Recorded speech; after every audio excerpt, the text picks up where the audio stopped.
Hi friends, कल हम लोगों ने इंडियन इकोनॉमिक्स बारे में सिलेबस के बारे में जाना था। हम लोग को पढ़ना क्या है, इंडियन इकोनॉमिक्स है क्या, इसका क्या वर्णन है, इसके बारे में हम लोग जाने थे। आज हम जानेंगे दूसरा चैप्टर, नेशनल इनकम, राष्ट्रीय आय। हमारे देश की राष्ट्रीय आय क्या है, इसके बारे में डिटेल जानेंगे। Generally 4 way to calculate the income of economy, माने हमारे जो इकोनॉमी, हमारा जो राष्ट्रीय आय है उसको 4 भागों में बांटा गया है। माने 4 टाइप्स से कैलकुलेट किया जा सकता है हमारे राष्ट्रीय आय को। पहला जीडीपी, दूसरा एनडीपी, तीसरा जीएनपी, चौथा एनएनपी और पांचवा पीसीआई। ये ऑप्शनल है, इसके बारे में ज़्यादातर कोई ये नहीं है, लेकिन चौथा बहुत ही इम्पोर्टेंट है। जीडीपी, एनडीपी, जीएनपी और एनएनपी, ये पता है चारों के द्वारा ही हम अपने राष्ट्रीय आय को माने कैलकुलेट कर सकते हैं। सबसे पहले जानेंगे जीडीपी, ग्रॉस डोमेस्टिक प्रोडक्ट, सकल घरेलू उत्पाद। ग्रॉस में होता है, माने ग्रॉस, सकल माने होता है टोटल मॉनेटरी वैल्यू, माने कुल मौद्रिक नीति। डोमेस्टिक में होता है within the boundaries of nation, हमारे देश के सीमा के अंदर। और उत्पाद, प्रोडक्ट माने होता है फाइनल प्रोडक्ट, माने अंतिम उत्पाद। गुड एंड सर्विस, माने हम आप अंतिम उत्पाद किससे देख सकते हैं, अपने वस्तुओं के द्वारा या सर्विस के द्वारा, सेवाओं के द्वारा। ये सब हमारा जीडीपी है। सबसे पहले वाले जानेंगे जीडीपी आखिर है क्या। GDP is the value of all final goods and service product produce within the boundary of the nation during one financial year. क्या जाने, जीडीपी एक वर्ष के अंदर, हमारा जो एक वर्ष के अंदर देश के घरेलू सीमा के अंतर्गत वस्तु एवं सेवाओं का बाजार मूल्य पर अंतिम मौद्रिक मूल्य ही जीडीपी कहलाता है। समझ गए, जीडीपी माने एक वर्ष के अंदर हमारा जो एक फाइनेंशियल ईयर होता है, कब से 1 अप्रैल से लेकर 31 मार्च के, इस एक साल के बीच देश की घरेलू सीमा के अंतर्गत वस्तु एवं सेवाओं का बाजार मूल्य का अंतिम मौद्रिक मूल्य ही जीडीपी कहलाता है। ठीक है, ऐसे उदाहरण के तहत हम जाने कि हमारे देश में जितने भी मैन्युफैक्चरिंग होते हैं, हमारे देश में जितने भी मैन्युफैक्चरिंग होते हैं वो जीडीपी के अंतर्गत आता है, उसको जीडीपी में जोड़ा जा सकता है। घर के अंदर जो भी, साधारण भाषा में ऐसे भी बोल सकते हैं, घर के अंदर जो भी बनेगा वो जीडीपी कहलाएगा। जैसे यहाँ बहुत सारी कंपनियां हैं, जैसे वोडाफोन भारत की नहीं है, ये जो हमारा वोडाफोन कंपनी है वो भारत की नहीं है, लेकिन भारत में इसकी मैन्युफैक्चरिंग होती है, तो इसको जीडीपी में जोड़ा जाएगा। ये जो हमारा भारत में जो हमारा मैन्युफैक्चरिंग होता है, कोई भी देश का हो, लेकिन जो भारत में बनेगा वही जीडीपी में जोड़ा जाएगा। जैसे रतन टाटा, वो आज के सीईओ है, लेकिन उसे भारत से बाहर पैसा मिल रही है, मतलब वो उसे भारत से बाहर पैसा मिल रही है, तो वो जीडीपी में नहीं जोड़ा जाएगा। इस तरह हम जान गए कि हमारा जीडीपी है क्या। दूसरा जानेंगे NDP, net domestic product. GDP calculated after adjusting the weight of value is depreciation, this basically net from of GDP. क्या बोले, GDP calculated after adjusting the weight of value depreciations, this the basically net from the GDP and NDP sorry. इसमें हम जानेंगे जैसे net domestic product means, net माने शुद्ध घरेलू उत्पाद। नेट माने क्या होता है, शुद्ध। नेट हमारा क्या होगा, डिप्रिसिएशंस माने एक तरह का मूल ह्रास। घरेलू माने द बाउंड्री ऑफ नेशन, और प्रोडक्ट माने फाइनल प्रोडक्ट।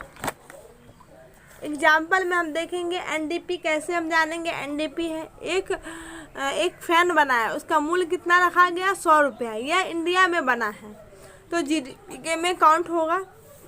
नेक्स्ट ईयर इसे बेचना चाहते हैं तो 100 रुपये में नहीं बिकेगा, मतलब कोई किसी को अब नेक्स्ट ईयर अगर 100 रुपये में दीजिएगा तो वो नहीं लेगा,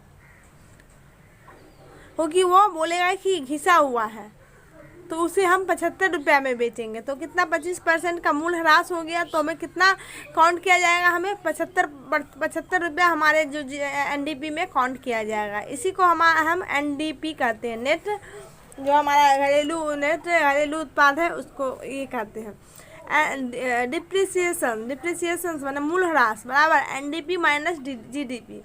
मूल ह्रास बराबर क्या होता है, एनडीपी माइनस जीडीपी, माने एनडीपी जो हमारा जीडीपी जितना होगा उसमें से एनडीपी को हटा देंगे, जो बचेगा वो हमारा क्या, वही हो जाएगा डिप्रिसिएशन।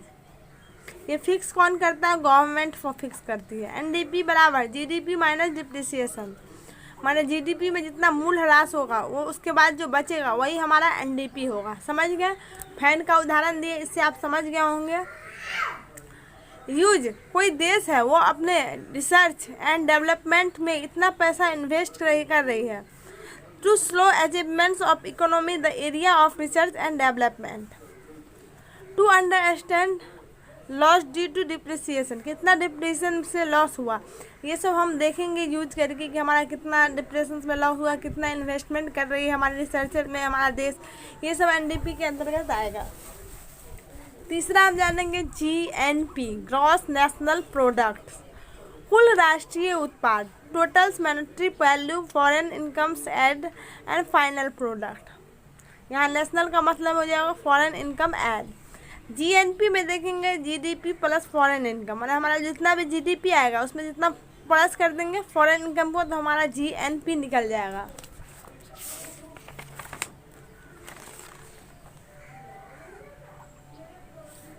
ये जीएनपी में हमने साधारण भाषा में ये भी जानेंगे, देश के नागरिकों के द्वारा देश के नागरिकों के द्वारा देश के घरेलू सीमा के अंदर देश के घर के बाहर जो आय प्राप्त होती है उसे जीएनपी कहते हैं।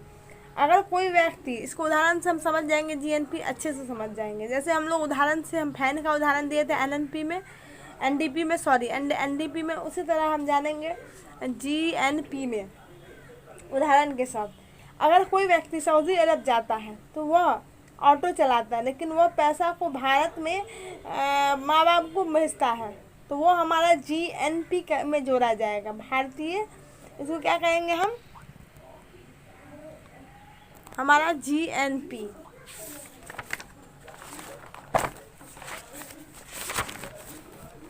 जैसे हमारे देश में किसी राष्ट्रीय आय कैसे प्राप्त होगा, इसके बाद ट्रेड, गुड्स या सर्विस, मतलब हमारा वस्तु द्वारा या सर्विस के द्वारा।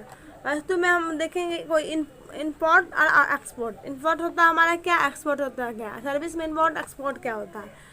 इस दोनों को बैलेंस ट्रेड में देखेंगे तो निगेटिव हो जाएगा हमारा। और इधर देखिए हमारा इम्पोर्ट जो होता है एक्सपोर्ट, मतलब आय व्यय जितना भी होता है, आयात और निर्यात होता है हमारे देश से, तो बैलेंस ऑफ इंडिविजुअल पॉजिटिव होगा। मतलब सर्विस में हम पॉजिटिव में है और हमारा जो ये वस्तु में हम लोग निगेटिव में। हमारा जो आयात निर्यात होता है, कोई भी देश हमारा ज़्यादा कच्चा तेल भेजते आयात करते हैं, ये सब से हमारा निगेटिव में जाता है। लेकिन हम और किसी तरह का जैसे सर्विस में हमारा देश पॉजिटिव में जाता है। या इंटरेस्ट ऑन लोन, लोन में भी हमारा देश निगेटिव में है। रेमिटेंस में हमारा पॉजिटिव है। इंडिया का फॉरेन इनकम हमेशा निगेटिव होती है, माने इंडिया का जितना भी फॉरेन इनकम है हमेशा क्या है, निगेटिव है।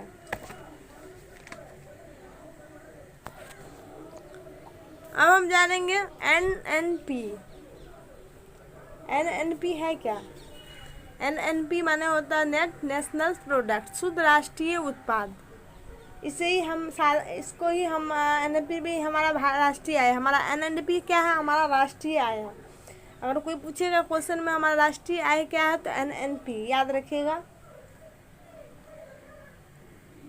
सबसे पहले ये राष्ट्रीय आय जो हमारा जो लागू 1949 में राष्ट्रीय आय समिति बनी थी, इसके अनुसार राष्ट्रीय आय का प्राकलन के लिए, ये जो हमारा राष्ट्रीय आय है इसके प्राकलन के लिए किसी अवधि विशेष में उत्पन्न वस्तु और सेवाओं की मात्रा को दोहरी बार गिने बिना मापा जाता है। अतः राष्ट्रीय आय से तात्पर्य है किसी देश की अर्थव्यवस्था में एक वित्तीय वर्ष में उत्पादित अंतिम वस्तुओं और सेवाओं के मौद्रिक मूल्य का योग होता है। राष्ट्रीय आय क्या है, हमारे जो देश में वित्तीय वस्तुओं एवं सेवाओं है उसका मौद्रिक मूल्य का योग होता है। इससे विदेश में अर्जित शुद्ध आय भी शामिल होती है। इसमें क्या होता है, विदेश में अर्जित शुद्ध आय भी शामिल होती है। समझ गया एनएनपी क्या है। एनएनपी में हम देखेंगे डिप्रिसिएशन, फॉरेन इनकम और final product. GDP plus foreign income minus depreciation. NNP कोई पूछेगा तो GDP plus minus foreign income minus depreciation. मैंने जीडीपी में जोड़ेंगे फाइनल इनकम और उसके बाद माइनस डिप्रिसिएशन, मैंने मूल राशि से माइनस कर देंगे, तो GDP minus foreign income minus depreciation, तो उसके बाद क्या निकल जाएगा हमारा राष्ट्रीय आय। एनपी को एनआई नेशनल इनकम करते हैं, माने इस तरह डिनोट भी करते हैं। Net national product is the GNP after deducting the loss due to depreciations. NNP बराबर जीएनपी माइनस डिप्रिसिएशन। जीएनपी में हम मूल ह्रास घटा देंगे तो हमारा एनएनपी निकल जाएगा।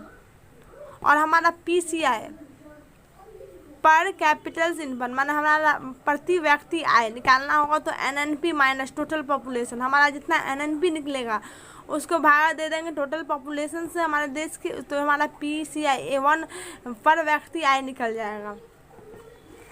अब जानेंगे हम लोग किस किस तरह से नापे हमारे देश का आय को, राष्ट्रीय आय को, जीडीपी, एनडीपी, जीएनपी और एनएनपी। याद रखिए जीडीपी माइनस एनडीपी निकालना हो तो जीडीपी माइनस डिप्रिसिएशंस कर देंगे, जीएनपी निकालना GDP plus foreign income add कर देंगे और NP GDP plus foreign income minus depreciations. तो इस सिचुएशन में हम देखेंगे तो सबसे पहला मेरा जीडीपी आएगा राष्ट्रीय आय में, उसके बाद एनडीपी, उसके बाद जीएनपी, उसके बाद एनएनपी। लेकिन क्वालिटेटिव मैंने गुणवत्तापूर्वक से देखेंगे तो हमारा सबसे पहला राष्ट्रीय आय आ जाएगा, प्रति व्यक्ति आय पीसीआई, उसके बाद एनएनपी आ जाएगा हमारा, उसके बाद जीएनपी आ जाएगा, उसके बाद एनडीपी आएगा, लास्ट में हमारा जीडीपी आएगा। इस तरह हम आज राष्ट्रीय आय के बारे में अच्छे से जाने। राष्ट्रीय आय से क्या है, अब हम जानेंगे कॉस्ट एंड प्राइस फंडा। कॉस्ट एंड प्राइस फंडा क्या है? कॉस्ट फैक्टर कॉस्ट खुद लागत और मार्केट कॉस्ट बाजार लागत। प्राइस कॉस्ट करंट प्राइस स्थिर मूल्य और कैपिटल प्राइस चालू मूल्य। अगर किसी भी चीज़ का प्रोडक्शन करते हैं, माना अगर हमारे देश में किसी पहला रॉ मटेरियल, दूसरा वैक्स, तीसरा रेंट और तीसरा इलेक्ट्रिसिटी बिल, माने जैसे कोई भी सामान, मान लीजिए एक मार्कर बन रहा है तो उसमें हमारा कच्चा पदार्थ होगा, दूसरा हमारा कितना में उसमें लगा उसको, तीसरा हमारा रेंट बना जहाँ बना रहे हैं वहाँ का रेंट, तीसरा चौथा इलेक्ट्रिसिटी माना वहाँ का बिल। ये सब देखते हुए हम एक मार्कर को 10 रुपये लग रहा है, हमारे एक मार्कर बनाने में कितना लग रहा है? 10 रुपये लग, बनाने में उसे फैक्टर कॉस्ट करें, बनाने में जितना पैसा लगेगा उसे क्या करेंगे? हमारा फैक्टर कॉस्ट। लेकिन मार्केट कॉस्ट का किसी भी चीज़ का प्रोडक्शन होता है फैक्टर कॉस्ट प्लस टैक्सेस, माना अगर फैक्टर कॉस्ट के साथ टैक्स जोड़ देंगे तो हमारा मार्केट कॉस्ट निकल जाएगा। Is better after coming GST, माना जब से कि जीएसटी आया हमारा उसके बाद से हमारे इंडिया में अच्छे से मार्केट कॉस्ट काउंट कर रहा है, मतलब अच्छे से हमारे मार्केट कॉस्ट को काउंट किया जा रहा है, पहले ये सब नहीं था। कांस्टेंट प्राइस, मुद्रास्फीति, जब इन्फ्लेशन को काउंट नहीं किया जाता तो हमें तो कांस्टेंट, अगर इन्फ्लेशन ले लिया जाता तो उसे करंट प्राइस कहते हैं। जैसे मुद्रास्फीति माना हमारे महंगाई को काउंट नहीं किया जाता उसे कांस्टेंट प्राइस कहते हैं, अगर महंगाई को काउंट कर लिया जाता तो हमें यानी इन्फ्लेशन को काउंट कर लिया जाता तो उसे हम क्या कहते हैं? Current price. GDP is current price is better, माने जीडीपी में करंट प्राइस ज़्यादा हमारा अच्छा है। हमारे जितने भी काउंट किए जा रहे हैं जीडीपी में करंट प्राइस सबसे अच्छा होता है। जीडीपी में क्या होता है? हमारा करंट प्राइस ही सबसे अच्छा माना जाता है। इस तरह आज हम जीडीपी के बारे में जाने, जीडीपी है क्या, हमारा देश का इनकम क्या है, हमारा राष्ट्रीय आय क्या, इसे कैसे मापते हैं, एक सबसे पहले कब हुआ था, इसका राष्ट्रीय इसमें क्या क्या जानते हैं, विदेश फॉरेन का इनकम क्या है, हमारा करंट इनकम क्या है, हमारे देश की इनकम क्या है, इसके बारे में हम आज जानें। Thank you so much friends. अगर अच्छा लगे तो लाइक शेयर सब्सक्राइब कीजिएगा, अगर किसी तरह का मिस्टेक हो तो सपोर्ट कीजिएगा।